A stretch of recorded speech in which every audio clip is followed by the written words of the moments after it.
Telangana Congress MP అభ్యర్థుల second list కాసేపట్లో విడుదల కానుంది. ఇప్పటికే 4 స్థానాలకు అభ్యర్థులను అనౌన్స్ చేసిన ఏఐసీసీ మిగిలిన సీట్లకు అభ్యర్థులను ప్రకటించనుంది. ఈ జాబితాలో 6 నుంచి 8 సీట్లను ప్రకటించే అవకాశం ఉంది. ఈ నెల 19న జరిగిన సీఈసీ సమావేశంలో 7-8 స్థానాలపై ఏకాభిప్రాయం కుదరగా మరో 5-6 స్థానాలపై ఇంకా వడపోత కొనసాగిస్తున్నారని పార్టీ వర్గాలు చెబుతున్నాయి.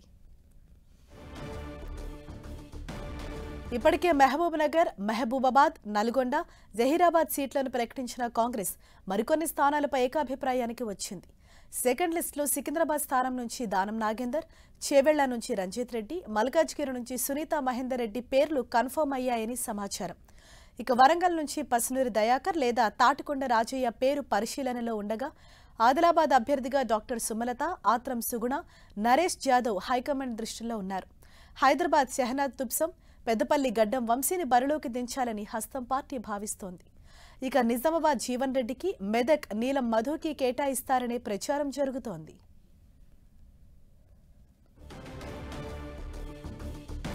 నాగర్ కర్నూల్ సీటుపై కుల సమీకరణాలు తారాస్థాయికి చేరాయి. ఈ ఎస్సీ రిజర్వ్డ్ స్థానంలో మల్లు రవి అభ్యర్థి అని ప్రచారం జరుగుతుండగా మాజీ ఎమ్మెల్యే సంపత్ కుమార్ నాగర్ కర్నూల్ సీటుపై సోనియా గాంధీకి రాసిన లేఖ హాట్ టాపిక్ గా మారింది. నాగర్ కర్నూల్ సీటు విషయంలో ఖమ్మం జిల్లాకు చెందిన నేతలు ఏఐసీసీని తప్పుదోవ పట్టించారని లేఖలో సంపత్ కుమార్ ఆరోపించారు.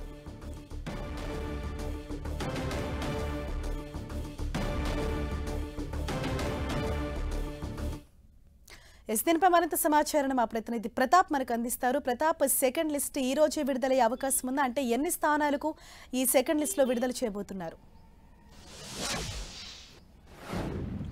సరిష, కాంగ్రెస్ పార్టీ లోక్సభ అభ్యర్థులకు సంబంధించి కసరత్తు అయితే వేగవంతం చేసిందని చెప్పుకోవచ్చు. ప్రధానంగా ఇప్పటికే ఒకసారి ఒక విడత జాబితాను కూడా విడుదల చేసిన పరిస్థితి ఉంది. మొత్తం 4 స్థానాలకు సంబంధించి కూడా అభ్యర్థులను కూడా ప్రకటించిన పరిస్థితి ఉంది. మహబూబ్నగర్ నుంచి వంశీచంద్ర రెడ్డి, మహబూబాబాద్ నుంచి బలరాం నాయక్, నల్గొండ నుంచి రఘువీర్ రెడ్డి, అదేవిధంగా జహీరాబాద్ నుంచి సురేష్ షెట్కర్, ఈ 4 స్థానాలు కూడా అభ్యర్థులను ప్రకటించిన పరిస్థితి. అయితే మొన్న 19న కూడా మళ్ళీ సెంట్రల్ ఎలక్షన్ కమిటీ మరోసారి సమావేశం కావడం జరిగింది. రాష్ట్రంలో పెండింగ్ లో ఉన్న 13 స్థానాలకు సంబంధించి కూడా డిస్కషన్ వచ్చినప్పటికీ కూడా ప్రధానంగా ఒక 6 స్థానాలకు సంబంధించి కూడా లైన్ క్లియర్ అయినట్టు కాంగ్రెస్ పార్టీ వర్గాలు చెప్తున్నాయి. ముఖ్యంగా ఏవైతే క్లియర్ అయినాయో వాటిని ఈ రోజు ప్రకటించే ఛాన్స్ ఉన్నట్టుగా కూడా కాంగ్రెస్ పార్టీ వర్గాలు చెప్తున్నాయి. మరి కాసేపట్లో అంటే మరో హాఫ్ అన్ అవర్ లో కూడా వాటిని ప్రకటించే ఛాన్స్ ఉన్నట్టు కూడా కాంగ్రెస్ వర్గాలు పేర్కొంటున్నాయి. అయితే ప్రధానంగా ఈ రోజు వచ్చే వాటిలలో కూడా 5-6 వాటిలలో కూడా ముఖ్యంగా చేవెళ్లకు సంబంధించి గడ్డం రంజిత్ రెడ్డి గానీ, అదేవిధంగా సికింద్రాబాద్ సంబంధించి దానం నాగేందర్, అదేవిధంగా మల్కాజ్గిరికి సంబంధించి సునీత మహేందర్ రెడ్డి, వీళ్ళ పేరు కూడా వచ్చే అవకాశాలు ఉన్నట్టు కూడా పార్టీలో చర్చ జరుగుతుంది. వీటితో పాటు పెద్దపల్లికి సంబంధించిన గడ్డం వంశీ, అదేవిధంగా నాగర్ కర్నూలుకు సంబంధించి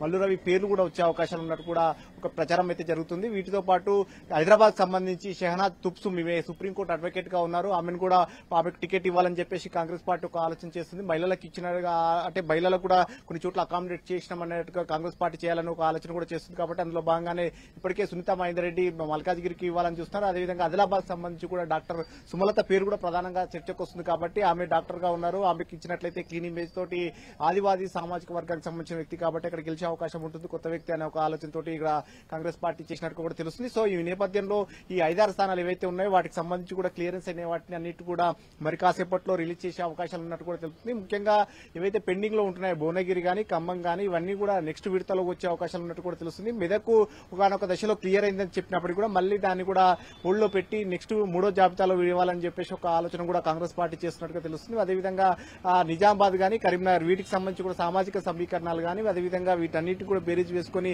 గెలుపు గుర్రాలను బరిలో దింపాలని చెప్పేసి ఒక కాంగ్రెస్ పార్టీ ఆలోచన చేస్తున్నట్టుగా కాంగ్రెస్ పార్టీ వర్గాలు చెప్తున్నాయి. ప్రధానంగా ఈసారి ఖచ్చితంగా రాష్ట్రంలో 14 సీట్లు గెలుస్తామని చెప్పేసి సీఎం రేవంత్ రెడ్డి పదే చెప్తున్న పరిస్థితి. తమ పాలనకు 100 రోజుల పాలనకు రెఫరెండంగా మేము ఎన్నికలను భావిస్తాం కాబట్టి ఖచ్చితంగా మెజార్టీ స్థానాలు గెలుపొందే దిశగా కూడా అడుగులేస్తున్నామన్నట్టు కూడా చెప్తున్న పరిస్థితి. సో మొత్తం మీద 2 అంకెల సంఖ్య పైన కూడా కాంగ్రెస్ పార్టీ ఫోకస్ పెట్టిందని చెప్పుకోవచ్చు. అందులో భాగంగానే గెలుపు గుర్రాలనే ప్రధానంగా బరిలో దింపాలని చూస్తున్నారు. ఇతర పార్టీలో బలమైన నేతలు ఎవరైతే ఉన్నారో వారిని కూడా తీసుకుని పార్టీలో చేర్చుకుని కూడా వారికి టికెట్లు ఇవ్వాలని కూడా ఆలోచన చేసిన అందులో భాగంగానే ఇప్పటికీ మనం చూడొచ్చు చేవెళ్లకు సంబంధించి కానీ మల్కాజ్గిరి, సికింద్రాబాద్ అభ్యర్థుల నుంచి ఎవరెవరైతే బరిలో దింపబోతున్న వారంతా కూడా బీఆర్ఎస్ నుంచి కూడా వచ్చిన పరిస్థితి ఉంది. సిట్టింగ్ ఎంపీలు కూడా చాలా మంది ఇటీవల కాలం పార్టీలో కూడా చేరే పరిస్థితి ఉంది. చేవెళ్ల ఎంపీ గడ్డం రంజిత్ రెడ్డి సిట్టింగ్ ఎంపీగా ఆయన కూడా పార్టీలో చేయడం జరిగింది. వరంగల్ ఎంపీగా పసునూరు దయాకర్ ఆయనకే టికెట్ ఇవ్వబోతున్నారు. అక్కడ సిట్టింగ్ ఎంపీ బీఆర్ఎస్ సిట్టింగ్ నుంచి కూడా కాంగ్రెస్ పార్టీలోకి రావడం జరిగింది, అతను కూడా అక్కడ టికెట్ ఇవ్వబోతున్నారు. పెద్దపల్లి నుంచి వెంకటేష్ నేత సిట్టింగ్ ఎంపీగా కాంగ్రెస్ పార్టీలో చేరిన అక్కడ ముందుగానే గడ్డం వంశీకి ఇవ్వాలని చెప్పేసి కాంగ్రెస్ పార్టీ ఒక నిర్ణయానికి వచ్చిన నేపథ్యంలో అక్కడ చెన్నూరు ఎమ్మెల్యే వివేక్ కూడా వివేక్ కుమారుడు వంశీ కాబట్టి అతనికి ఇవ్వాలని చెప్పేసి మొదట్లోనే ఒక నిర్ణయానికి కాంగ్రెస్ పార్టీ వచ్చిన నేపథ్యంలో అక్కడ ఇవ్వాలని కూడా కాంగ్రెస్ పార్టీ నిర్ణయించింది. సో మొత్తం మీద చూసినట్లయితే కనుక ఈసారి మెజార్టీ సీట్లు ఖచ్చితంగా రేసు గుర్రాలు గెలుపు గుర్రాలనే బరిలోకి దింపాలని కూడా ఆలోచన చేస్తుంది. అందులో భాగంగానే కొన్ని ఫ్లాష్ సర్వేలు పార్టీ వ్యూహకర్త సునీల్ కనుగోలు ఆధ్వర్యంలో కూడా ఫ్లాష్ సర్వేలు కూడా చేయడం జరిగింది. ఆ ఫ్లాష్ సర్వేల ఆధారంగా కూడా ఎవరెవరు ఎక్కడెక్కడైతే గెలిచే అవకాశాలు ఉంటున్నా గెలుపు అవకాశాలు ఎక్కడ ఉంటే వాటిని అక్కడ అకామిడేట్ చేసుకునే పరిస్థితి. మొదట్లో మనం ఎగ్జాంపుల్ గా చూడొచ్చు, చెవిలకు సంబంధించి సునీతా మహేందర్ రెడ్డిని చెవిలు అనుకున్నప్పటికీ కూడా అక్కడ ఫ్లాష్ సర్వే చేసిన నేపథ్యంలో అక్కడ మళ్ళీ రంజిత్ రెడ్డిని బరిలో దింపి అక్కడ నుంచి సునీతా మహేందర్ రెడ్డిని మల్కాజ్గిరికి షిఫ్ట్ చేసిన పరిస్థితి. సో మొత్తం మీద ఇట్లా కొన్ని ఈక్వేషన్స్ అంతా కూడా మారుస్తున్న పరిస్థితిని. ఇప్పటికి ఇంకా భువనగిరికి సంబంధించి చాలా హెవీ కాంపిటీషన్ నడుస్తుందని చెప్పుకోవచ్చు. దీనికి సంబంధించి ఎవరికి దక్కేది అనేది కూడా మళ్ళీ నెక్స్ట్ విడతలో దీన్ని విడుదల చేసే అవకాశం ఉంటుంది. అదేవిధంగా ఖమ్మంకు సంబంధించినట్లు కూడా అక్కడ ముగ్గురు మంత్రులకు సంబంధించిన వారి కుటుంబ సభ్యులే పోటీ పడుతున్న పరిస్థితి ఉంది కాబట్టి అక్కడ ఎవరికి దక్కుతుంది అనేది కూడా చూడాల్సి ఉంటుంది. ఎందుకంటే ముఖ్యంగా పొంగులేటి శ్రీనివాసరెడ్డి రెవెన్యూ శాఖ మంత్రిగా ఉన్న పొంగులేటి శ్రీనివాసరెడ్డి సోదరుడు ప్రసాద్ రెడ్డి టికెట్ ఆశిస్తున్న పరిస్థితి ఉంది. అదేవిధంగా డిప్యూటీ సీఎంగా ఉన్న బట్టి విక్రమార్క భార్య నందిని కూడా టికెట్ ఆశిస్తున్న పరిస్థితి ఉంది. మరోవైపు తుమ్మల నాగేశ్వరరావు కుమారుడు ఉపేందర్ కూడా అక్కడ టికెట్ ఆశిస్తారు. వీరితో పాటు కమ్మ సామాజిక వర్గానికి సంబంధించిన రాజేంద్ర ప్రసాద్ అక్కడ కూడా టికెట్ ఆశిస్తున్నారు. సో మొత్తం మీద అట్లా హెవీ కాంపిటీషన్ ఉన్న నేపథ్యంలో కొన్ని సీట్లను నెక్స్ట్ ఫర్దర్ మూడో విడత జాబితాకు రిలీజ్ చేయాలని చూస్తున్నారు. సో ఇప్పుడున్న పరిస్థితుల నేపథ్యంలో తెలంగాణకు సంబంధించి ఏప్రిల్ 18 నోటిఫికేషన్ విడుదలవుతుంది కాబట్టి ఆ షెడ్యూల్ వచ్చినప్పటికీ నోటిఫికేషన్ మాత్రం ఏప్రిల్ 18 ఉంటుంది కాబట్టి ఇంకా టైం ఉంది కాబట్టి ఆ టైంలో కూడా మిగతా వాటిని సెట్ చేయాలని కూడా ఒక ఆలోచన చేస్తుంది. కొన్ని చోట్ల ఎక్కడెక్కడైతే క్లియరెన్స్ ఉంటుందో వాటిని అన్నింటినీ కూడా ప్రకటించి జన ప్రచారంలోకి వెళ్లాలని కూడా ఒక ఆలోచన చేస్తుంది. ఇప్పటికే 4 స్థానాలు కూడా ప్రకటించినారు కాబట్టి వారంతా కూడా విస్తృతంగా ప్రచారం చేసుకుంటున్నారు. మిగతా వాటిని కూడా ప్రకటించి వాటిని కూడా ప్రచారంలో దూసుకెళ్లాలని కూడా కాంగ్రెస్ పార్టీ ఆలోచన చేస్తుంది. అదేవిధంగా ఇప్పుడు మరి కాసేపట్లో కూడా మల్కాజ్గిరికి సంబంధించి కూడా ఒక రివ్యూ చేయాలని చెప్పేసి సీఎం రేవంత్ రెడ్డి ఆయన ప్రజెంట్ అంటే మొన్నటిదాకా సిట్టింగ్ ఎంపీగా మల్కాజ్గిరి ఉంది కాబట్టి మల్కాజ్గిరిని చాలా ప్రతిష్టాత్మకంగా తీసుకున్న పరిస్థితి ఉంది. దానికి సంబంధించి కూడా రివ్యూ చేయాలని చెప్పేసి మల్కాజ్గిరి నియోజకవర్గ పరిధిలో పోటీ చేసిన అసెంబ్లీలో ఎన్నికల్లో పోటీ చేసిన ఎవరున్న వారందరూ ముఖ్యమైన నేతలందరూ కూడా సమావేశానికి ఆహ్వానించారు. 11:30కి సమావేశం సీఎం తోటి కూడా దీనికి ప్రత్యేకంగా మల్కాజ్గిరి పైన కూడా ఫోకస్ పెట్టిన పరిస్థితి. మరోవైపు ఇన్ఛార్జీలంతా కూడా కొన్ని నియోజకవర్గాలకు సంబంధించి కూడా గెలుపు వ్యూహాలు అంటే మొత్తం మీద 14 స్థానాలు గెలవాలని ఒక టార్గెట్ పెట్టుకున్నారు. దానికి సంబంధించి కూడా ఆ నియోజకవర్గాలకు కూడా ఇన్ఛార్జీలుగా మంత్రులుగా సీనియర్ నేతలను కూడా ఆ బాధ్యతలు అప్పగించిన పరిస్థితి ఉంది. స్వయంగా సీఎం రేవంత్ రెడ్డి 2 పార్లమెంట్ స్థానాలను కూడా ఆయన బాధ్యత తీసుకున్న పరిస్థితి. మహబూబ్నగర్ తో పాటు చెవిల స్థానాన్ని కూడా ఆయన ఇన్ఛార్జిగా తీసుకున్నారు. డిప్యూటీ సీఎం బట్టి విక్రమార్క ఆయన కూడా 2 స్థానాలు తీసుకున్న పరిస్థితి ఉంది.